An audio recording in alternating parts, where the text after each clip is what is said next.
الحمد لله وحده والصلاة والسلام على من لا نبي بعده أما بعد قال الله تعالى في كلامه المجيد والفرقان الحميد أعوذ بالله السميع العليم من الشيطان الرجيم يا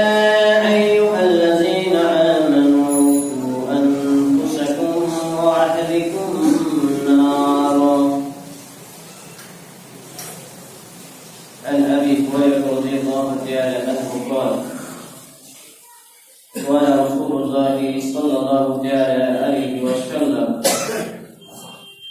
الدنيا سجن المؤمن وجنة الكافر رواه الترمذي بسند صحيح رب اشرح لي صدري ويسر لي امري واحلل عقدة من لساني يفقهوا قولي رب أشر ولا تؤشر وتمم بالخير رب زدني علما رب زدني علما رب زدني علما সমস্ত প্রশংসা গুণমান গুণবিন্দন একমাত্র আল্লাহ রাব্বুল আলামিনের জন্য যে আল্লাহ সুবহানাহু ওয়া তাআলা আজকে দিনে সূর্যকে উদিত করেছেন তথা এখনো তিনি কিয়ামতকে অবধারিত করে দেননি আমাদের পৃথিবীর গতিকে চালিয়ে যাওয়ার নিয়ামত দান করে রেখেছেন যে আল্লাহ সুবহানাহু ওয়া তাআলা तमाम পৃথিবীর সমস্ত কিছুর স্রষ্টা যিনি এক ও একক অদ্বিতীয় ওয়াহদাহু লা শারীকা খালিক ও মালিক যে আল্লাহ সুবহানাহু ওয়া তাআলার প্রশংসা আমরা কখনোই সৃষ্টির সেরা জীব হওয়ার পরেও পরিশেষ করতে পারি না তাই আমরা আল্লাহ সুবহানাহু ওয়া তাআলা ও তার প্রিয় হাবিব জনাবে মুহাম্মদুর রাসূলুল্লাহ সাল্লাল্লাহু আলাইহি সাল্লামের শিখানো একটু বাক্য অন্তরের অন্তরস্থল থেকে পরিবেশন করি আমরা বলি আলহামদুলিল্লাহ বর্তমান অসংখ্য দরুদ সালাম ও শান্তির ধারা বিবর্ষিত প্রিয় নবী জনাবে মুহাম্মদুর রাসূলুল্লাহ সাল্লাল্লাহু আলাইহি সাল্লামের প্রতি আমরা সকলেই বলবো আল্লাহুম্মা সাল্লি আলাইহি আল্লাহুম্মা বারিক আলাইহি সাল্লাল্লাহু আলাইহি ওয়াসাল্লাম সম্মানিত মসজিদে উপস্থিত দিনী ভাই ও বাবাজিরা আপনাদের সকলের প্রতি সর্বশক্তিমান আল্লাহ সুখ শান্তি রহমত ও অনুগ্রহ বর্ষিত হোক আমরা বলি আল্লাহুম্মা আমিন আজকে মহিষাস্থলী জামে মসজিদে জুমার খুতবার আলোচ্য বিষয় আমরা কি আদৌ মুসলিম এ বিষয়ের প্রতি এক গুরুত্বপূর্ণ তথ্য ও তথ্যবহুল বিবরণের আপনার প্রচেষ্টা রাখছি ইনশাআল্লাহুল আজিজ ওয়া মা তাওফীকি ইল্লা বিল্লাহ আলাইহি তাওয়াক্কালতু ওয়া ইলাইহি উনীব আল্লাহ তাআলা আমাদেরকে যে রূপ মানুষ রূপে সৃষ্টি করে বিশাল একটা অনুগ্রহ নিয়ামত দান করে রেখেছেন যদি আমরা কীট পতঙ্গ পশু প্রাণীতে সৃষ্টি হয়ে আসতাম তাহলে এর মর্মটা বেশি বোঝা যেত অনুরূপ আল্লাহ সুবহানাহু ওয়া তাআলা আমাদেরকে মুসলমান ঘরে জন্ম লাভের সুযোগ দিয়েছেন এটিও তার একটি বিশাল বড় নিয়ামত যদি আমাদের জন্ম কোনো অমুসলিম পরিবারে হিন্দু খ্রিস্টান বৌদ্ধ জৈন ডোম চামা মেথর মানে অন্যান্য জাতি গোষ্ঠীর মধ্যে যদি আমাদের জন্ম হতো তাহলে বুঝতে পারতাম যে ইসলামের মর্যাদা বা মূল্য দুর্ভাগ্যজনক ক্রমে আমরা মুসলমান ঘরে জন্মগ্রহণ করার পরেও এই মুসলমান শব্দের শাব্দিক আবিধানিক অর্থ কি ভাবার্থ কি এই বিষয়গুলো আমাদের জানকারি নেই যদিও আমরা এক বাক্যে বলি ইসলাম মানে শান্তি শান্তির ধর্ম আর মুসলিম মানে শান্তি ধর্মের অনুসারী এটাই এক বাক্যে আমরা ছেড়ে ফেলি কিন্তু ইসলাম মানে শান্তি আর মুসলিম মানে শান্তির অনুসারী তো মুসলিম শব্দের যে আরো একটি গভীর অর্থ রয়েছে যে আত্মসমর্পণকারী এই বিষয়টি কিন্তু আমরা জানি না বা মানি না তাই আজকে আলোচ্য বিষয় হচ্ছে আজকে আমরা কি আদৌ মুসলিম, মানে আমরা কি আসলেই মুসলিম, এই বিষয়গুলো নিয়ে আমরা আজকে চর্চা করবো ইনশাআল্লাহ তাআলা।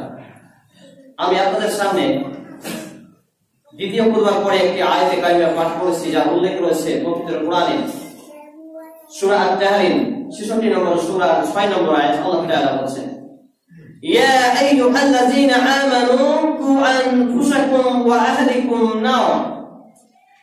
এখানে বললেন আল্লাহ তাআলা ইয়া আইয়ুহান নাস, तमाम মানব জাতি, হিন্দু খ্রিস্টান জৈন বৌদ্ধ সবাই এতে শামিল হয়ে যেত যদি বলা হতো ইয়া আইয়ুহান নাস। কিন্তু আল্লাহ তাআলা শুধুমাত্র একটি গোষ্ঠীকে, একটি ধর্মের অনুসারীদেরকে ডাক দিয়ে বললেন ইয়া আইয়ুহাল্লাযীনা আমানু, হে যারা ঈমান এনেছো, ঈমান আনয়নকারীরা। ঈমান আনয়নকারী বংশগত ভাবে হতে পারে, দলগত ভাবে হতে পারে, ধর্মীয় ভাবে হতে পারে। তো ঈমান আনয়নকারী তারাই যারা মুসলমান। তো আমাদেরকে আল্লাহ তাআলা ডাক দিয়ে বললেন কারণ আমরা মুসলমান দাবি করি। তার আগে একটি প্রশ্ন আপনাদের কাছে, খতিবের সাথে মুসল্লির কথোপকথন জুমার দিনেও বলা যায়, কিন্তু মুসল্লিরা একে অপরে শুধু বলতে পারে না সামনের দিকে হেঁটে চল, এই কথাও বলতে পারে না একে অপরে। নিষেধ করা হয়েছে। কিতাবুল আযানে বর্ণিত হয়েছে সহিহ বুখারী গ্রন্থের হাদিসটি, এবং কিতাবুল জুমআতেও বর্ণিত হয়েছে হাদিসটি। তো আপনাদের কাছে একটা প্রশ্ন, যে আমরা কি জুমা পড়নেওয়ালা মুসলমান নাকি নামাজ পড়নেওয়ালা? উত্তর দিতে পারবেন? আমরা জুমা আদায়কারী মুসলমান নাকি নামাজ পড়নেওয়ালা? আমরা জুমা পড়তে এসেছি নাকি নামাজ? উত্তর নেই। কারণ জানেন, আমরা নামাজ পড়তে আসিনি, আমরা জুমা পড়তে এসেছি। আর যখনই কোনো ব্যক্তি নিজেকে মুসলমান দাবি করবে তখন সে শুধু জুমা আদায় করতে আসবে না, 5-7 35টা ওয়াক্ত হয় 7 দিনে, আর 7 দিনে 34 ওয়াক্ত নামাজকে সালাতকে আমরা ছুঁড়ে ফেলে দিয়ে এক ওয়াক্তে শুধু জুমার মসজিদে জুমা আদায় করতে আসছি। আমরা কি কালাকে হাইকোর্ট দেখাচ্ছি? আমরা কি আল্লাহ সুবহানাহু ওয়া তাআলার প্রেরিত দ্বীন ইসলামকে নিজের মন মতো ব্যবহার করছি না? বিষয়টি ভেবে দেখবেন যে একজন মুসলিম মানে আত্মসমর্পণকারী, মানে লা ইলাহা ইল্লাল্লাহ ওয়া আন্না মুহাম্মাদুর রাসূলুল্লাহ, এই কালিমাকে স্বীকৃতি প্রদানকারী ব্যক্তি মানে যে সে আত্মসমর্পণ করলো কোরআন এবং সুন্নাহর কাছে, মাথা নত করে নিল, তার নিজস্ব কোনো ব্যক্তিগত স্বাধীনতা চলবে না। কিন্তু দিন রাত আজকে আমরা পরিবেশন করি লা ইলাহা ইল্লাল্লাহ, লা ইলাহা ইল্লাল্লাহ, লা ইলাহা ইল্লাল্লাহ। দিনে রাতে একটা মুসলমান আমি চোরকেও দেখেছি। এই যে গত পরশুদিন ভবানীমাটি হাটে আপনার একজন ব্যক্তি লটারি কাটছে, হাস্যকর বিষয় কিন্তু লজ্জাকর। লটারি কাটতে যে বলছে আল্লাহ একটা মিলিয়ে দেওয়ার চান্স, আমি চুল কাটাতে এসেছিলাম। অবাক কাণ্ড, কোথায় জাহেল মুসলিম সমাজ, কিভাবে সমাজ পরিচালনা করছে। লটারি কাটছে, ওদের তার ভাগ্যকে অস্বীকার করে লটারি কাটা, মানে লটারি কাটা এত বড় অন্যায়, তার পূর্বের সমস্ত আমল, সমস্ত সরে আমলের সরে অনেক কর্মগুলো ধ্বংস হয়ে যাবে। অথচ সে লটারি কাটছে আর বলছে আল্লাহ করে যাতে মিলে যায়, আল্লাহ দোয়া করছে একটা চান্স লাগিয়ে দাও। এই হচ্ছে আমাদের জাহেল মূর্খ অশিক্ষিত সমাজ। তাই তো আজকে আমাদের আলোচ্য বিষয় হচ্ছে আমরা কি আদৌ মুসলিম? সময় উপস্থিতি ভাই এবং বাবা জীবন, জুমার পরে কোন রকম কথা বলা চলবে না, নিষিদ্ধ, এবং পাথরের মতো বসে থেকে আলোচনা শুনতে হবে। কারণ আমি তো আপনাকে রামায়ণ, মহাভারত কিংবা ইউসুফ জুলাইখার কাহিনী শোনাতে আসি। জ্ঞান বিদ্যা টুকা আছে, সে ঠিক আছে, কিন্তু এই জুমার খুতবার জন্য একই রকম 2 দিন 2 রাত পড়াশোনা করতে হয়েছে। আমার 2 দিন 2 রাত পড়াশোনা করে এই বিষয়ের উপরে আলোচনা ফিটিং করতে হয়েছে।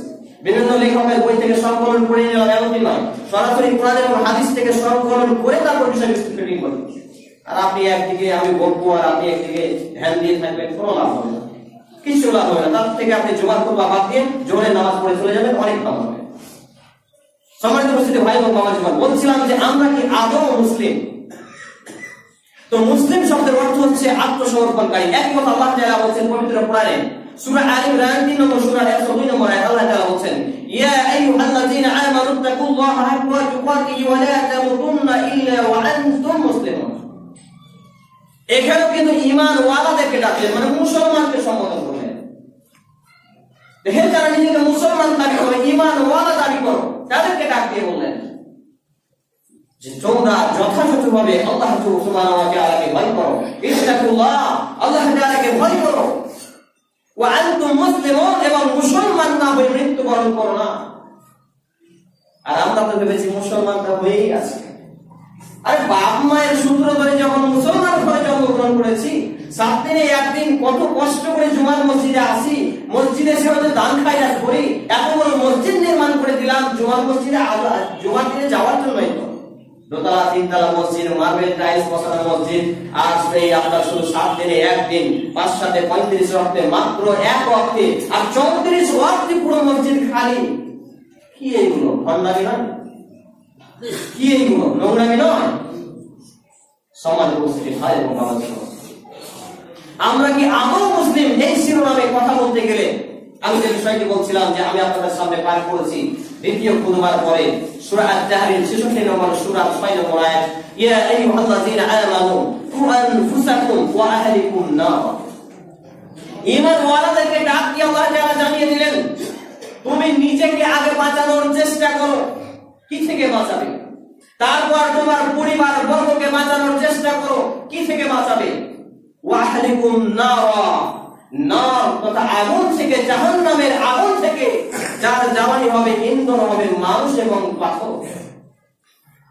আর আমরা মনে করি যারা আজকে আমরা নামাজ আদায় করি, আরে আমার বেটাটা এখনো চ্যাংড়া, এই তো সবেমাত্র যৌবনে পদার্পণ করলো, ওর নামাজ না পড়েছে কি হয়েছে, আমি তো নামাজ পড়ছি। এটা আমাদের গার্জেনদের অবস্থা। আল্লাহ তাআলা কি বললেন? নিজেকে যেমনটা আমাকে বাঁচতে হবে, অনুরূপ আমার পরিবার পরিজনকে বাঁচাতে হবে। পরিবার পরিজনের ব্যাপারে আমরা এতই অসচেতন, কিন্তু প্রথমে আগে দেখুন, এমন অনেক বাড়ি আছে আপনার পাড়া পড়শিতে গিয়ে যদি দেখেন যে সেই পরিবারের 10টা সদস্যদের একটাও কন্টিনিউ বাঁচাতে না হবে, অথচ বলছে মুসলমান। কুরবানি এত বড় বড় গরু দেয়, খাসি দেয়, মুসলমান নয়। মসজিদে যখন আপনার সুর করে গীত গেয়ে গিয়ে জালসা হয়, অমুকের মা দিয়ে এত টাকা দান, আল্লাহ তুমি করো মেহেরবান, তখন 10,000 টাকা দিয়ে দিল। এত কিছু করছে, তাও মুসলমান নয়। আপনি বলবেন কেমন কথা? নাস্তিক মানে কাউকেই মানে না, ও মিডিল পয়েন্টে আসে। স্রষ্টাকে যেমন মানে না, তো সৃষ্টিকেও মানে না। কিন্তু এই মুসলমান মানে শুধু স্রষ্টার গোলাম হতে হবে, আল্লাহ তাআলার গোলাম হতে হবে, এই বিষয়টা জাতি বোঝে না। সেই সময় আরব জমিনের লোকেরা এই লা ইলাহা ইল্লাল্লাহ আবিধানিক শাব্দিক সার্বিক অর্থ জানতো, যে লা ইলাহা ইল্লাল্লাহ এই শব্দ যখন আমি স্বীকৃতি দেব, তখন আমার আর এই পীরের দরগায়, ওলিয়া উলিয়ার দরগায় আর আমরা লাত উজ্জাকে এই সবকে মান্যতা করা যাবে না, তখন গাছের কাছে প্রার্থনা করা যাবে না, তখন মূর্তির কাছে প্রার্থনা করা যাবে না, আর তখন অন্য নিজের মন মতো চলা যাবে না। এই জন্য তারা লা ইলাহা ইল্লাল্লাহ সহজে মুখে স্বীকৃতি করেনি। আমরা জানি না নবী মুহাম্মদুর রাসূলুল্লাহ সাল্লাল্লাহু আলাইহি সাল্লামের চাচা, আপন চাচা, সে যখন মৃত্যু অবস্থায় পতিত হচ্ছে, মুমূর্ষু অবস্থায়, নবী মুহাম্মদুর রাসূলুল্লাহ সাল্লাল্লাহু আলাইহি সাল্লাম তার কাছে গিয়ে বলছেন, হে আমার চাচা যান, আপনি শুধু একবার বলুন না লা ইলাহা ইল্লাল্লাহ, বাকিটা দেখা যাবে। বাকি দেখা যাবে মানে কি? আপনার পক্ষ থেকে আমি সুপারিশ করব। নবী মুহাম্মদুর রাসূলুল্লাহ সাল্লাল্লাহু আলাইহি সাল্লামের চাচা এই কথা স্বীকৃতি দিবে এরকম মনোভাব আসছে, তার বংশ বলে এসে বলছে যে তুমি কি তোমার বাপ দাদার ধর্ম থেকে দূরে সরে যাবে? তুমি কি মুহাম্মদের কথায় তার ধর্মে দাখিল হয়ে যাবে? এই অবস্থায় তার মৃত্যু হলো, হিদায়াত পায়নি। সম্মানিত উপস্থিত ভাই এবং বাবা জীবন, এখান থেকে আমি আপনাকে যেটা বোঝাতে চাচ্ছি, যে আমরা দিন আর রাত তো লা ইলাহা ইল্লাল্লাহ, লা ইলাহা ইল্লাল্লাহ নিজে বলি, ছেলে মেয়েকে শিক্ষা দিই, আমাদের পরিবার পরিজনকে শিক্ষা দিই, একটু বিপদ আপদ হলে বলি, কত সময় ধরে আমরা এই সব শব্দ ব্যবহার করে আসছি, কিন্তু এই লা ইলাহা ইল্লাল্লাহ যে আসলে মর্ম কথা কি, এ বিষয়ে আমাদের জ্ঞান নেই। দুর্ভাগ্যের বিষয়। তো বলছিলাম আমরা কি আদৌ মুসলিম? তো এই আয়াতে কারিমার ব্যাখ্যা আমরা সংক্ষিপ্তভাবে দেখে নেব। তাফসীরে জাকারিয়া থেকে প্রথম ব্যাখ্যা আমরা জানবো, যে হে ঈমানদারগণ, মানে হে মুসলমানগণ, ঈমানওয়ালা, তাদেরকে ডাকে আল্লাহ তাআলা বলছেন, তোমরা নিজেদেরকে এবং পরিবার পরিজনদের সদস্যগুলোকে বাঁচিয়ে নাও জাহান্নামের আগুন থেকে, যার জ্বালানি হবে, লক্ষ্মী হবে মানুষ আর পাথর। বিষয়টি কত গভীর দেখুন। আমরা দুনিয়াতে যখন রান্না বান্না করি, তখন আমাদের জ্বালানি হয় কি? গ্যাস, লকড়ি, কাঠ, কয়লা, এইগুলোই তো। কিন্তু জাহান্নামের লক্ষ্মী জ্বালানি হবে মানুষ আর পাথর। বোঝা যায় যে মানুষ না হয় অন্যায়কারী, আল্লাহর বিধান নাফরমানকারী, মানুষকে নিয়ে জাহান্নামে যাওয়া হলো। পাথরের কথা কেন এলো? এই পাথরের বর্ণনা দিতে গিয়ে মুহাদ্দিসিন ইকরাম, তাফসীরকারগণ এভাবে ব্যাখ্যা দিয়েছেন যে মানুষ এই পাথরের কাছে গিয়ে মাথা নত করে। আপনারা দেখতে পান অনেক ব্যক্তিকে দেখবেন এই মানুষ পাথরের কাছে গিয়ে মাথা নত করে, পাথরকে সাজদা করে। তো এই পাথরকে সাজদা করার কারণ তার শাস্তি স্বরূপ এই মানুষের শাস্তিটাকে আরো বাড়িয়ে দেওয়ার জন্য, যে আমাকে তো জাহান্নামে নিক্ষেপ করা হলো, এই পাথরকেও সঙ্গে নিক্ষেপ করা হলো, তার ব্যাধিটা আরো বেশি হবে। সমাজ উপস্থিতি ভাই ও বাবা জীবন, বলছিলাম যে আমরা কি আদৌ মুসলিম, এই শিরোনামে কিছু কথা, বিস্তারিত ব্যাখ্যা আমরা দেখে নেব। এই আয়াতে কারিমায় মুসলমানদেরকে বলা হয়েছে যে তোমরা নিজেদের এবং তোমাদের পরিবার পরিজনকে জাহান্নামের অগ্নি থেকে রক্ষা করবে। অতঃপর জাহান্নামের অগ্নির ভয়াবহতা উল্লেখ করে আল্লাহ সুবহানাহু ওয়া তাআলা আরেকটু বাড়িয়ে বলে দিয়েছেন যে সেই লগ্নি হিসাবে কিন্তু তোমরাই থাকবে। মানে জাহান্নামের আগুনটা যে বিশাল রূপ ধারণ করবে, তাই মানুষের রক্ত মাংস চামড়া পুড়ে পুড়ে। সম্মানিত উপস্থিতি ভাই এবং বাবা জীবন, তো আমি বলছিলাম আরেকটি আয়াত আপনাদের সামনে যে ইয়া আইয়ুহাল্লাযীনা আমানু তাকুল্লাহা হাক্কা তুকাতিহি ওয়া লা তামুতুন্না ইল্লা ওয়া আনতুম মুসলিমুন। হে যারা ঈমানকে আনয়ন করেছো তাদেরকে সম্বোধন করে আল্লাহ সুবহানাহু ওয়া তাআলা বলছেন ইত্তাকুল্লাহ, আল্লাহ তাআলাকে যথাযথভাবে ভয় করো, ওয়া আনতুম মুসলিমুন, এবং মুসলমান না হয়ে মৃত্যুবরণ করো না। মুসলমান বলতে কোন মুসলমান? শুধু কি সপ্তাহে জুমা আদায়কারী? শুধু কি 11টা মাস পার করে এক মাসে রোজা তথা সিয়াম পালনকারী? শুধু কি কোন মর্মে হারাম হালাল সংমিশ্রণ অর্থ দিয়ে সেই মক্কা এবং মদিনা থেকে গিয়ে হজ করে এসে হাজি খেতাবধারী? শুধু কি মসজিদ এবং মাদ্রাসায় মোটা মোটা দানকারী মুসলিম?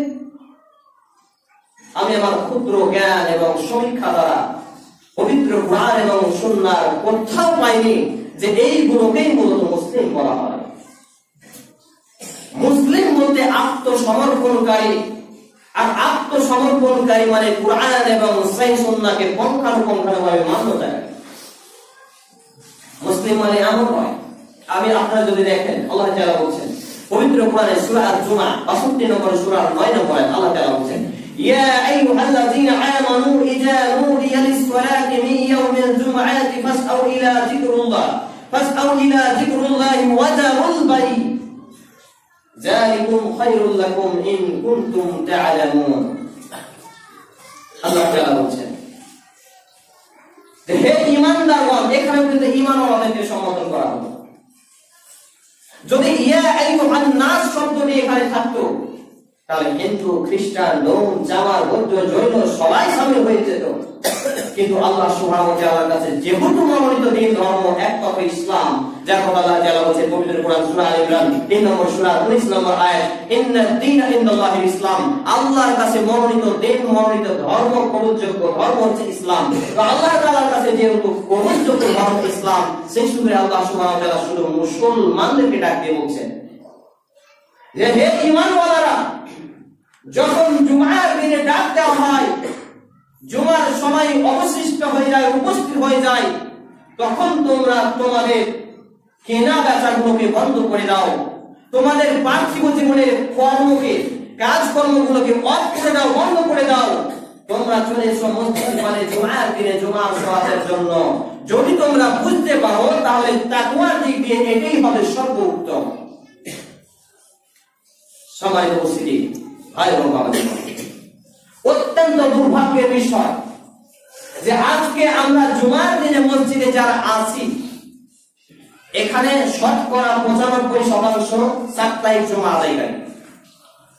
দুর্ভাগ্যজনক কথা, তারপরেও যদি সপ্তাহে একটা দিন এই জুমার খুতবার মেম্বার থেকে পবিত্র কুরআন এবং সেই সুন্নাহ বিশুদ্ধ বাণীগুলোকে স্বার্থহীন ভাবে এবং আত্মহীন ভাবে জাতির কাছে উপস্থাপন করা হয়, তাহলে হয়তোবা সপ্তাহে একটা হোক, মাসে একটা হোক, একজন ব্যক্তিও হেদায়েত পাবে আশা করে। কিন্তু এই মসজিদের মেম্বারগুলো থেকে যে বক্তব্য, যে খুতবা প্রদান করা হয়, আমি দেখেছি বিভিন্ন জায়গায় ঘুরে ঘুরে মসজিদের মেম্বারে হেড মোদাররেস সাহেব উঠছেন, কোন মাদ্রাসার এটা বলছি না, কিন্তু হেড মোদাররেস খুতবার মেম্বারে যখন উঠলেন, লম্বা চওড়া খুতবা পাঠ করলেন, ওখানে 15 মিনিট চলে গেল। সময়কে কিভাবে নষ্ট করছে এটা দেখো। তার 15 মিনিট ওখানে চলে গেল, মুসল্লি বলছে বাপরে বাপ, বেটা মৌলবি মানতে হবে, 15 মিনিট শুধু আরবি পড়লো। ও বেটা যে পড়ছে ও জানে না, মুসল্লি তো কচুপালা এও বুঝে।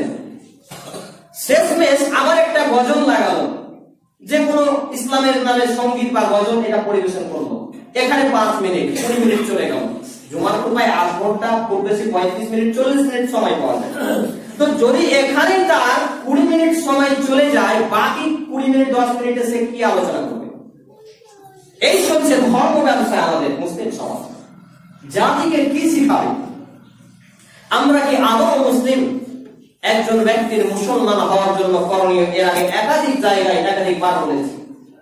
হাদিসটি বর্ণিত যে সহিহ বুখারী গ্রন্থে 1 নম্বর খণ্ডে 2 নম্বর পর্বে কিতাবুল ঈমান অধ্যায়ে হাদিস নম্বর 8, হাদিসের বর্ণনাকারী হচ্ছেন আব্দুল্লাহ ইবনে আমর রাদিয়াল্লাহু তাআলা তিনি বলেন, ওয়া আন্না মুহাম্মাদুর রাসূলুল্লাহ ওয়া ইকামিস সালাহ ওয়া ইতাইজ যাকাত ওয়া হজ্জ ওয়া সাওম রমাদান।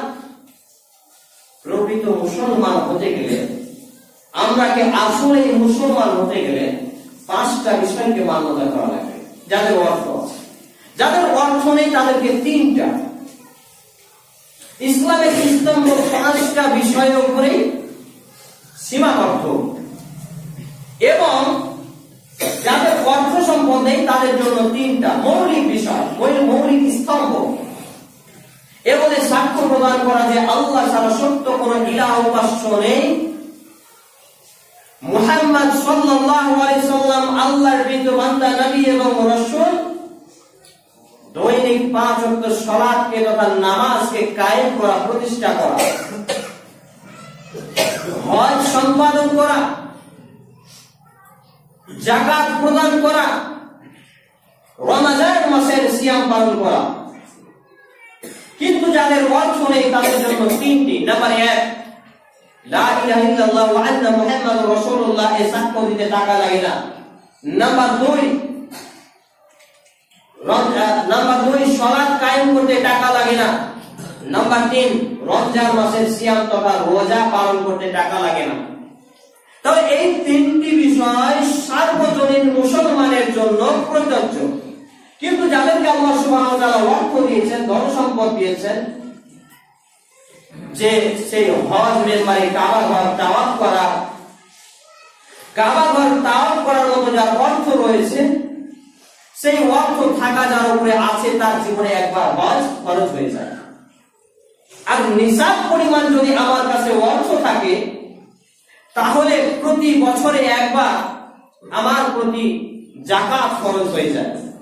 আজকে আমার আপনার সমাজে অনেক ব্যক্তি আছেন, বাড়ি আছে 2 তলা 3 তলা, খায় খুব ভালো মন্দ, সপ্তাহে হয়তো 7 দিনে 6 দিনই মাছ মাংস খায়, কিংবা তার অর্থনৈতিক পরিকাঠামো মজবুত আছে, সে কাবা ঘরে তাওয়াফ করার সামর্থ্য রাখে, তার অর্থ আছে, অথচ সে হজ মৌসুমে হজ করে না, যাকাত মৌসুমে যাকাত প্রদান করে না।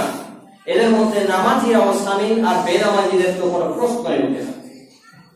সমাজ উপস্থিতি ভাই এবং বাবাজি, ওই ছেলে ঘুমাচ্ছে, জুমার দিন জুমার খুতবা শুনে, আমার খুতবা শুনে কারো ঘুম আসছে এই প্রথম দেখলাম, লজ্জার বিষয়। আমি বোধহয় বোঝাতে পারছি না, এটা আমার দুর্বলতা। সমাজ উপস্থিতি ভাই এবং বাবা জীবন, বলছিলাম আমরা কি আদৌ মুসলিম? আমাদেরকে মুসলমান হতে গেলে প্রথমত এই 5টা বিষয়কে আগে মান্যতা করতে হবে।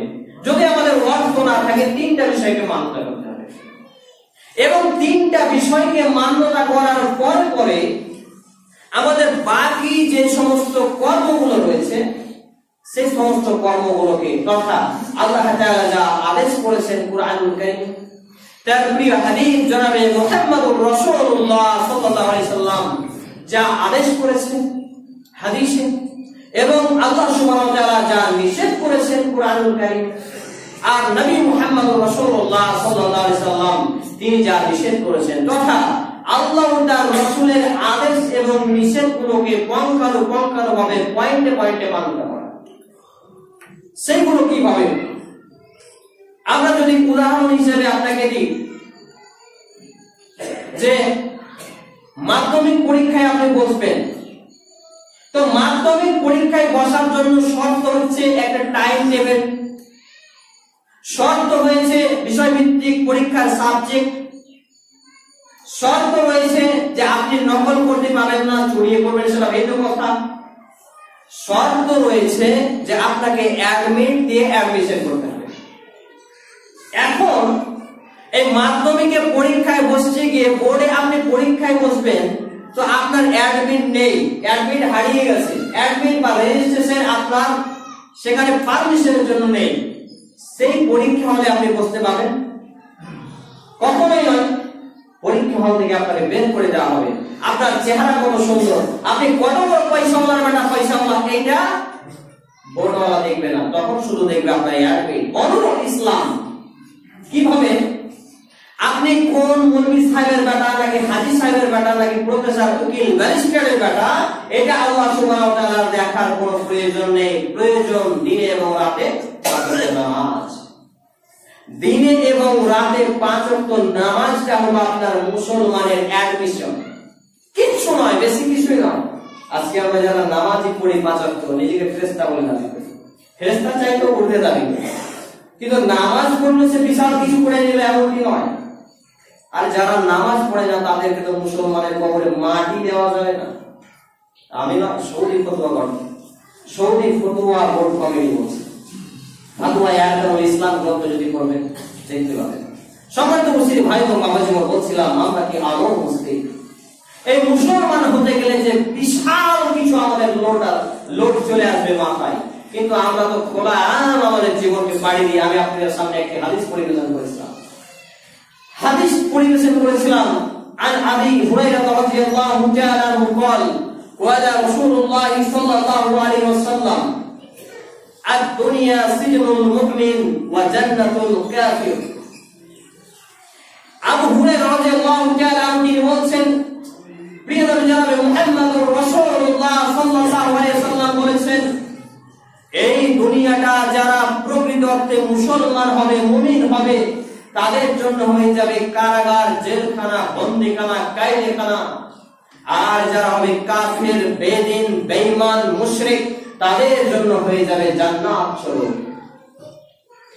এবার ভেবে দেখুন আমরা কি আদৌ মুসলিম? হাদিসটি বিস্তারিত বর্ণনা রয়েছে সহিহ তিরমিজি গ্রন্থের হাদিস নাম্বার 2324, সুনানে ইবনে মাজাহ গ্রন্থের হাদিস নাম্বার 4113, এছাড়াও সহিহ আল আহমদ গ্রন্থে হাদিস নাম্বার 8090 এবং 9916 ক্রমিক নম্বরে হাদিসটি বর্ণিত হয়েছে। এই হাদিস দ্বারা যেটা বোঝানো হয়েছে যে একজন ব্যক্তি, একজন ঈমানওয়ালা, এখানে বেঈমান নয়, অন্যান্য জাতি নয়, শুধু মুসলমান ঈমানওয়ালা, যদি সে মুমিন হতে চায়, যদি সে আল্লাহর দয়া ও রহমত ভালোবাসা পেতে চায়, যদি সে আল্লাহ ও তার রাসূলের বন্ধু হিসেবে নিজেকে গ্রহণ করাতে চায়, যদি সে জাহান্নাম থেকে মুক্তি, জান্নাত পাওয়ার আশা করতে চায়, তাহলে তাকে যে বিষয়টা করতে হবে সেটা হচ্ছে কি, তার জন্য দুনিয়াটা জেলখানা হয়ে যাবে, তার জন্য দুনিয়াটা কারাগার হয়ে যাবে, তার জন্য দুনিয়াটা বন্দিখানা হয়ে যাবে। জেলখানা মানে কি বলেন তো? আপনার এলাকায় কেউ জেল খেটেছে? যদি খাটে তাদেরকে জিজ্ঞেস করবেন। যারা জেল খাটে তাদের স্বাধীনতা থাকে না। বাড়িতে বিবি বাচ্চা থাকলেও মন চাইলে একটা ফোন করে, কিন্তু ফোন করার সুযোগ সময় সেখানে দেওয়া হয় না। সেখানে মদের বোতল যদি আজকে বিভিন্ন জেলখানায় হয়ে গেছে, পেপার পত্রিকায় দেখতে পাচ্ছি, সে যদি চায় যে আমি একটু মদ পান করি, সেটা সুযোগ নেই। সে যদি চায় একটু সিনেমা দেখতে যায়, সেটা সুযোগ নেই। সে যদি চায় একটু পার্কে যায়, সেটা সুযোগ নেই। কারণ জেলখানা মানে হচ্ছে বন্দী, আবদ্ধ। তো এই জেলখানার মর্ম আমরা মুসলিমরা তো বুঝলাম না, আমরা কি আদৌ মুসলিম? জেলখানা মানে আল্লাহ তাআলা যা আদেশ করেছেন, নিষেধ করেছেন, প্রিয় নবী মুহাম্মদ রাসূলুল্লাহ সাল্লাল্লাহু আলাইহি সাল্লাম যা আদেশ করেছেন, নিষেধ করেছেন, সার্বিক বিষয়কে পয়েন্টে পয়েন্টে মান্যতা করা। বলুন তো আল্লাহ তাআলা যেমন আমাকে এবং আপনাকে নামাজের আদেশ করেছেন, তেমন সুদের নিষেধ করেছেন কিনা? সুদ খাওয়া, সুদ নেওয়া, সুদ দেওয়া, সুদের সাক্ষী দেওয়া, এটা লিখিত করা, এর নিষেধ করেছেন কিনা? অবশ্যই করেছেন। কিন্তু আমরা যারা আজকে নামাজও পড়ি তাদের বাড়িতে রয়েছে বন্ধন নয়, এটা কি সুদ নয়? সবার উপস্থিতি ভাই এবং বাবা জীবন, বলছিলাম যে আমরা কি আরো মুসলিম? তাহলে আমরা কারাগারকে ভেঙে দিলাম। একটা জেলখানায় বন্দী ব্যক্তি, আসামি ব্যক্তি যখন, একটা জেলখানায় বন্দী ব্যক্তি যখন সে যখন কারাগারকে ভেঙে দেয়, তাকে প্রশাসনিক লোক কি দ্বিগুণ শাস্তি দেয়? কথা বলেন না? প্রশাসনিক লোক কি তাকে দ্বিগুণ শাস্তি দেয়? অবশ্যই দেবে, কারণ সে জেলখানাকে ভেঙেছে। একই অপরাধের জন্য জেলখানায়, আবার জেলখানাকে ভেঙেছে বেরিয়েছে, তখন তাকে আরো ডবল শাস্তি দেওয়া হয়। আর আমরা মুসলমান ঘরে জন্মগ্রহণ করেছি, আমাদের বন্দী রাখা হয়েছে, আর আমরা জেলখানা ভেঙে আজকে চায়ের দোকানে কার গীবত, কার মানহানি, কার পরিচর্যা, কে কি করলো, কার জমি দখল, আর আপনার বেনামাজি, আর আপনার লোকের ফসল চুরি করা, সুদের সাথে জড়িত, দাড়ি কাটা, আর বিভিন্ন হারাম কাজে আমরা জড়িত। তাহলে আমরা কি জেলখানা ভাঙলাম না? একটা অমুসলিম ঘরে জন্মগ্রহণকারী হিন্দু খ্রিস্টান বলতে চাইল, সেই ধর্মের অনুসারী, সে তো অন্যের সাথে অন্যকে ইবাদতে শরীক বানিয়েছে আল্লাহর সাথে, তো সে যতটা অপরাধী একজন মুসলমান, সে মুসলমান হয়ে যখন পাপ করবে তার থেকে কি বেশি অপরাধী নয়? বোঝাতে পারলাম না? মানে আমাদের জ্ঞান থাকার পরে আমরা জ্ঞান পাবি, আমরা কারাগারকে ভেঙে দিচ্ছি, তাহলে আমরা তো দ্বিগুণ শাস্তি পাওয়ার অধিকার। সম্মানিত উপস্থিতি ভাই এবং বাবা জীবন, বলছিলাম জুমার দিন এবং জুমার খুতবার সময় শেষের দিকে শেষ যে বিষয়টি আমি আপনাদের সামনে বলতে চাচ্ছি, যে আজকে পৃথিবী এবং পৃথিবীতে থাকা দাবিদার মুসলিমগুলো এক আজব দেশের গজব প্রাণীতে পরিণত হয়েছে। তথাপি আপনি যদি চায়ের দোকানে যান, দাড়ি চুল যদিও পেকে যায়, যদিও সাজদা করে করে কপালে ঘন্টা পড়ে যায়, ঘন্টার পর ঘন্টা আপনার ন্যাংটা নাড়ি দেখে সময় পার হবে, কিন্তু আপনার আপত্তি থাকবে না। জুমার খুতবায় যদি 2 মিনিট সময় অতিক্রম হয়ে যায়, ফুসুর ফাসুর গুতাগুতি কত কি চালু হয়ে যায়। আমি আপনার এখানে খুতবা দিতে এসেছি, তো কারো বাপের কিছু আমি চুরি করে নিয়েছি নাকি? খুতবা দিতে আসবো, আপনার মন মতো আমাকে চলতে হবে। খুতবা যতক্ষণ আমি চালাবো ততক্ষণ আপনাদের চুপ থাকতে হবে, নইলে আপনি মসজিদ থেকে বেরিয়ে যাবেন। সম্মানিত উপস্থিতি ভাই এবং বাবা জীবন, খুতবা দিতে এসেছি বলে কারো কেনা চামচা বা ভাড়াটি ষাঁড় হয়ে যায়। খুতবা যতক্ষণ চলবে ততক্ষণ কোরআন এবং সুন্নাহর নির্দ্বিধায় ব্যাপকহীন করতে চলবে। কারো জামিন খেয়ে আছি যে কারো মন মতো আমাকে দিতে হবে। সম্মানিত উপস্থিতি ভাই এবং বাবা জীবন, খুব দুর্ভাগ্য এবং লজ্জাকর বিষয়, আজকে দিন আর রাত অন্যায় অপকর্মে আপনার ছেলে, আপনার পরিবার, আপনি সহডুবে আছেন, সেই দিকে আপনার সময় যায় না, নষ্ট হয় না। একটা মানুষ নামাজ পড়ে যায় চায়ের দোকানে ঘন্টার পর ঘন্টা কাটায়, সেখানে সময় যায় না। আর এখানে মসজিদে যদি 2 মিনিট সময় একটু খতিব নিয়ে নেই, তাহলে আপনার বিশাল সময় চলে যাবে। কোথায় কোরআন এবং হাদিসের কোন আয়াত এবং কোন হাদিস আছে যে 8 ঘন্টার মধ্যে খুতবা শেষ করতে হবে? পারবে? চ্যালেঞ্জ দিলাম, আজ ক্যামেরা হচ্ছে, ইউটিউবে যাবে, সোশ্যাল জগতে যাবে প্রোগ্রাম। আনুমানিক সময় দেওয়া হয়েছে অল্প সময়ের মধ্যে 8 ঘন্টা। সম্মানিত উপস্থিতি ভাই এবং বাবা জীবন, বলছিলাম যে আমরা কি আদৌ মুসলিম? আজকে মুসলিম যদি আমরা হতে পারতাম, ভালোভাবে যদি আমরা প্রকৃত অর্থে মুসলমান হতে পারতাম, তাহলে আজকে আমাদের এই যে আগামী প্রজন্মগুলোর জন্য আমরা কি রেখে যাচ্ছি? আমরা নিজেই তো বেনামাজি, এই আগামী প্রজন্মের জন্য কি শিক্ষা ব্যবস্থা করেছি? আজকে আপনার এলাকা থেকে শুরু করে আমার এলাকা পর্যন্ত 80-90টা মাদ্রাসা আছে, সবচেয়ে সুদি ব্লকে, সুদি অংশুদি টুনে 80-90টা পুরুষদের মাদ্রাসা, মহিলাদের শিক্ষা ব্যবস্থা করে। দুর্ভাগ্যজনক একটা লজ্জাকর বিষয়, এইগুলো ভাববার সময় নেই তো। কারণ এই মেম্বার থেকে তো চাকরি করা হয়, ভাড়া কি হয়, কে ভাবাবে, কে সজাগ করবে? সম্মানিত উপস্থিতি ভাই এবং বাবা জীবন, কোরআন এবং সুন্নাহ পড়ুন, পড়তে না জানলে শিখুন, কিন্তু যদি শিখতে পড়তে না পারেন, যারা বলছে তাদেরকে বাধা দেওয়ার চেষ্টা করবেন। এই আলেম সমাজকে এক শ্রেণীর লোক সম্মান না দেওয়ার জন্য আজকে আলেম সমাজ অসব পেয়ে গেছে। আজকে ডিমান্ড কেন করা হচ্ছে? একটা জালসাতে আপনি খুলবাই বক্তব্য দিতে ডেকে 1.5 ঘন্টা 1 ঘন্টা কিসসা কাহিনী বলে তাকে 10,000 15,000 20,000 টাকা দেন। একটা ভালো মানের আলেমকে খুলবা দেওয়ার জন্য তাকে 200 টাকা 400 টাকা ধরিয়ে দিলেন। কালাকে হাইকোর্ট দেখাচ্ছেন না? সমাজ মুসলিম ভাই বোন বাবাজীগণ, বলছিলাম আমাদেরকে সজাগ হতে হবে এবং কোরআন এবং সুন্নাহ নিয়ে আমাদেরকে পড়াশোনা করতে হবে, স্টাডি করতে হবে, ভালো মানের আলেম রাখতে হবে মসজিদে। যারা দায়িত্ব পালন করছে তাদেরকে বলা হচ্ছে, আরে আমি ভালো এমনটি নয়, আমার চাইতে যোগ্যতম ব্যক্তি আছে তাদেরকে নিয়ে আসেন। সমাজ পরিবর্তন করার নিজে পরিবর্তন হন। পরিশেষে সকল মুসলিম ভাই এবং বাবাজির কাছে অনুরোধ থাকবে যে আসুন আমরা প্রকৃত অর্থে মুসলমান হই। প্রকৃত অর্থে মুসলমান হওয়ার জন্য প্রথম শর্ত হচ্ছে শিক্ষা অর্জন করা, জ্ঞান অর্জন করা। কোরআন এবং সুন্নাহ ভিত্তিক আসুন আমাদের জীবনকে গঠন করি। আল্লাহ তাআলা আমাদের সহ সকল উপস্থিত ভাই এবং বাবাজিকে সেই তৌফিক দান করুন। আমরা বলি আল্লাহুম্মা আমিন। পরিশেষে আল্লাহ তাআলার কাছে দোয়া করি, হে আল্লাহ তাআলা, আমরা যারা এখানে উপস্থিত হয়েছি আমরা মানুষ, আমাদের জীবনে ভুল ত্রুটি হবে, এটি স্বাভাবিক। আমাদের জীবনের ভুল ত্রুটিকে ক্ষমা করে আমাদেরকে সঠিক পথে দিশা দান করুন। আমরা বলি আল্লাহুম্মা আমিন। হে আল্লাহ তাআলা, আমরা যারা হতভাগা হেদায়েত থেকে বহু দূরে অবস্থান করছি, আল্লাহ তাআলা আপনি আপনার রহমতের চাদর দিয়ে আমাদেরকে আবৃত করে নিন। আমরা বলি আল্লাহুম্মা আমিন। হে আল্লাহ তাআলা, আপনি আমাদেরকে ক্ষমা করুন। আমাদের জীবনে যাতে কোনো প্রকার পাপ না ঘটে যায়, আমরা যাতে জান্নাত পেতে পারি, জাহান্নাম থেকে মুক্তি পেতে পারি, আমাদেরকে সেই মতো ঈমান ও আমল দান করুন। আমরা বলি আল্লাহুম্মা আমিন। হে আল্লাহ তাআলা, আমরা যারা অসুস্থ আমাদেরকে পূর্ণ শিফায়ে কামিলা আজিলা নসিব করুন। আমরা বলি আল্লাহুম্মা আমিন। হে আল্লাহ তাআলা, আমাদের যারা মুসলমান হয়ে মৃত্যুবরণ করেছে তাদের কবরের শাস্তিকে দূরীভূত করে দিয়ে তাদের কবরে শান্তির আলো বিছিয়ে দিন। আমরা বলি আল্লাহুম্মা আমিন। হে আল্লাহ তাআলা, আমাদের যারা অভাব এবং অনটনে রয়েছে আল্লাহ তাআলা তাদেরকে বৈধ রুজি ও রোজগার দ্বারা তাদের অভাব অনটনকে দূরীভূত করে দিন। আমরা বলি আল্লাহুম্মা আমিন। এ দাবিকে দোয়া, এ দরখাস্ত আল্লাহ তাআলার কাছে রেখে আমরা আমাদের জীবনের আলোচনা